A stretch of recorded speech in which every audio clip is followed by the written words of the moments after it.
Okay, so did you know that every single bite of food you take goes on a staggering 30-foot journey through your body? I mean, think about that, 30 feet. That's literally the length of an entire school bus, just coiled up inside of you. Welcome to today's explainer all about the alimentary canal. You can basically think of it as this highly complex roller coaster, or actually maybe a better way to look at it is like a continuous, fully automated factory line for your food. Now, you might be wondering, why does this matter? Well, if you're prepping for biology exams, mastering this biological machinery is absolutely crucial. Understanding exactly how this massive tube processes and absorbs nutrients is going to carry massive weight for you, both in structured questions and multiple choice sections. So let's break down exactly how this whole operation works. Here is our game plan for today. We're going to map out the 30-foot journey, check out the stomach and peristalsis, and then dive deep into the small intestine and absorption. After that, we'll conquer some really common exam mistakes and wrap the whole thing up with our key takeaways. All right, let's jump right into Section 1, the 30-foot food journey. Time to look at the ultimate biological factory conveyor belt. So, let's start with the absolute basics here. The alimentary canal is one continuous, uninterrupted tube that runs from your mouth all the way down to your anus. And as food flows chronologically through this system, it hits 5 main macro organs. First up, the mouth, then down the esophagus, into the stomach, through the small intestine, and finally the large intestine. Just like a super efficient factory, every single one of these sections has a highly specialized role. Keep this chronological sequence in the back of your mind as we travel down the line. The literal second food enters that first stop, the mouth, this awesome dual-action process kicks off. On one hand, you have mechanical digestion. This is the physical act of chewing, which is so important because it explicitly increases the surface area of those large food pieces. But simultaneously, you've got chemical digestion happening too. Your saliva actually utilizes an enzyme called amylase to actively start breaking down complex starch molecules into a much simpler sugar called maltose. So right off the bat, it's a two-pronged attack happening the moment you take a bite. Moving right along our factory line to Section 2, the stomach and peristalsis. Okay, so the food is all chewed up, but how does it actually get pushed down the tube? Well, that brings us to a really crucial definition: peristalsis. Peristalsis is basically a wave-like muscular contraction that physically forces food through the alimentary canal. Think of it as a muscular force that actually contracts right behind the ball of food, squeezing it relentlessly forward. It's an active, continuous process. And here's the wild part. This means peristalsis pushes food through the canal totally regardless of gravity. Like, you could technically be eating a sandwich while standing completely on your head, and peristalsis would still effectively shove that food straight up, well, down, to your stomach. Pretty crazy, right? Okay, so once that food arrives in the stomach, it enters this highly acidic environment. And this is where an enzyme called pepsin gets to work.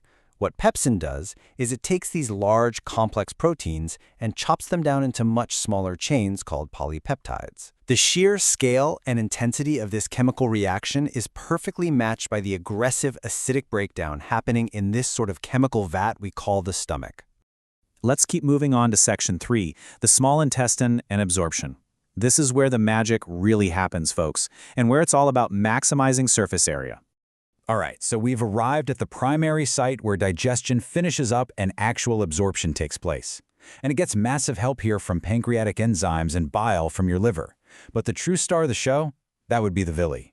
If you were to zoom way in on the wall of the small intestine, you'd see these tiny little projections that honestly look a lot like the bristles on a paintbrush. This specific design massively, and I mean massively, increases the surface area for absorption. The digested nutrients essentially flow straight across the walls of these villi and right into your bloodstream. It is an incredibly efficient biological design. Now that we've traversed the canal, it is time for Section 4, conquering common exam mistakes. I really want to make sure you avoid the classic biological traps that catch out so many students. So a huge mistake is mixing up which enzyme does what. Remember, enzymes are hyper-specific. Let's map this out clearly.